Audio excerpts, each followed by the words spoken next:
ರವೆ ಉರಿಯದೆ ರವೆ ಕ್ಯಾರೆಟ್ ಲಡ್ಡು ಹೇಗೆ ಮಾಡೋದು ಅಂತ ತೋರಿಸ್ತಾ ಇದ್ದೀನಿ.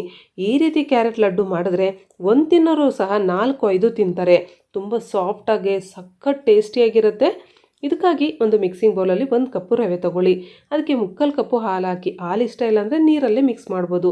ಇದನ್ನ ಮಿಕ್ಸ್ ಮಾಡಿ ಅರ್ಧ ಗಂಟೆ ನೆನೆ ಹಾಕಿ. ಅರ್ಧ ಗಂಟೆ ಆದಮೇಲೆ ಮತ್ತೊಮ್ಮೆ ಚೆನ್ನಾಗಿ ಕಲಸಿ ಮೊದಲು ಕೈ ತೇವ ಮಾಡ್ಕೋಬೇಕು. ಇಲ್ಲಾಂದರೆ ರವೆ ಎಲ್ಲ ಕೈಗೆ ಅಂಟ್ಕೊಂಡು ಬಿಡುತ್ತೆ, ಉಂಡೆ ಮಾಡೋದಕ್ಕೆ ಬರೋದಿಲ್ಲ. ಆನಂತರ ಇಷ್ಟು ಉಂಡೆ ಗಾತ್ರದಷ್ಟು ರವೆ ತಗೊಂಡು ಗ್ಯಾಸ್ ಮೇಲೆ ಒಂದು ಫ್ರೈ ಪ್ಯಾನಲ್ಲಿ 1 ಸ್ಪೂನ್ ಎಣ್ಣೆ ಹಾಕಿ ಅದು ಬಿಸಿ ಆಗಕ್ಕೆ ಬಿಡಿ. ಬಿಸಿ ಆದಮೇಲೆ ಈ ಉಂಡೆನ ಇದ್ರ ಮೇಲೆ ಈ ರೀತಿ ತಟ್ಟಿ, ರೊಟ್ಟಿ ಥರ ತಟ್ಟಿ. ನಿಮಗೆ ಈ ರೀತಿ ಕಷ್ಟ ಅನಿಸಿದರೆ ಬಾಳೆ ಎಲೆ ಅಥವಾ ಬಟರ್ ಪೇಪರ್ ಮೇಲೆ ರೊಟ್ಟಿ ತಟ್ಟಿ ಆನಂತರ ಈ ರೀತಿ ಬೇಯಿಸ್ಕೋಬೋದು. ಸ್ವಲ್ಪನೇ ತುಪ್ಪ ಹಾಕ್ಕೊಂಡು ಈ ರೀತಿ ಎರಡೂ ಕಡೆನೂ ಮೀಡಿಯಮ್ ಫ್ಲೇಮಲ್ಲೇ 2 ನಿಮಿಷ ಬೇಯಿಸ್ಕೊಂಡು ಇದನ್ನು ತಣ್ಣಗಾಗೋದಕ್ಕೆ ಬಿಡಿ. ತಣ್ಣಗಾದ್ಮೇಲೆ ಈ ರೀತಿ ಚಿಕ್ಕ ಚಿಕ್ಕ ತುಂಡುಗಳಾಗಿ ಮಾಡಿ ಇಟ್ಕೋಬೇಕು. ಆನಂತರ ಒಂದು ಮಿಕ್ಸಿ ಜಾರ್ ತಗೊಂಡು ಅದರಲ್ಲಿ ಇವೆಲ್ಲ ಹಾಕಿ ಇದನ್ನು ಗ್ರೈಂಡ್ ಮಾಡ್ಕೋಬೇಕು.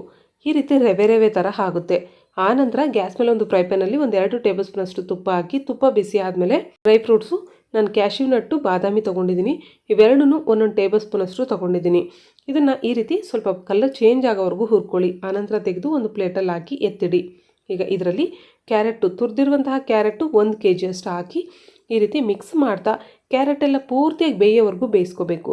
ಕ್ಯಾರೆಟ್ ಬೆಂದ ಮೇಲೆ ಇದನ್ನು ಸೈಡ್ಗೆ ತಳ್ಳಿ ಇದೇ ಪಾತ್ರೆಯಲ್ಲೇ 1 ಕಪ್ ಬೆಲ್ಲ ಹಾಕಿ ನೀರು ಹಾಕದೆ ಈ ರೀತಿ ಬೆಲ್ಲ ಕರಗೋವರೆಗೂ ಬೇಯಿಸ್ಕೊಳ್ಳಿ. ಬೆಲ್ಲ ಕರಗಿದ್ಮೇಲೆ ಎಲ್ಲನೂ ಈ ರೀತಿ ಮಿಕ್ಸ್ ಮಾಡ್ತಾ ಬೇಯಿಸಿ.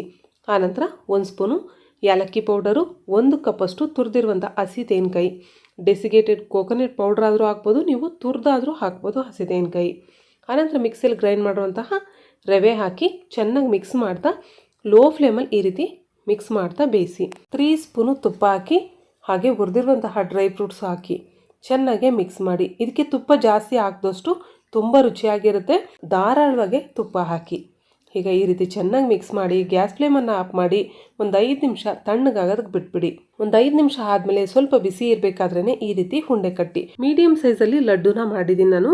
ನಿಮಗೆ ಯಾವ ಸೈಜ್ ಬೇಕೋ ಆ ಸೈಜು ಮಾಡ್ಕೋಬೋದು. ತುಂಬ ಈಸಿ ನೋಡಿ. ಈ ರೀತಿ ಲಡ್ಡು ಮಾಡಿ ಇಟ್ಟರೆ 1 ವಾರದವರೆಗೂ ಇರುತ್ತೆ ಫ್ರಿಜ್ಜಲ್ಲಿಟ್ಟರೆ. ಅದೇ ನೀವು ಹೊರಗಡೆ ಇಟ್ಟರೆ 2 ಡೇಸ್ ಮಾತ್ರನೇ ಇರುತ್ತೆ. ಯಾಕಂದರೆ ಇದರಲ್ಲಿ ನಾನು ಹಸಿ ತೆಂಗಿನಕಾಯಿ ಬಳಸಿದ್ದೀನಿ. ಆದ್ದರಿಂದ ಇದನ್ನು ಮಕ್ಕಳಿಗೆ ಸ್ನ್ಯಾಕ್ಸ್ ಬಾಕ್ಸಲ್ಲೂ ಸಹ ಇಟ್ಕೊಡ್ಬೋದು. ತುಂಬ ರುಚಿಯಾಗಿರುತ್ತೆ. 10 ಮಿನಿಟಲ್ಲೆಲ್ಲ ಮಾಡ್ಬೋದು. ವಿಡಿಯೋ ಇಷ್ಟ ಆದರೆ ಲೈಕ್ ಮಾಡಿ, ಶೇರ್ ಮಾಡಿ. ನನ್ನ ರೆಸಿಪೀಸ್ ನಿಮ್ಗೆ ಇಷ್ಟ ಆದರೆ ಸಬ್ಸ್ಕ್ರೈಬ್ ಮಾಡ್ಕೊಳ್ಳಿ.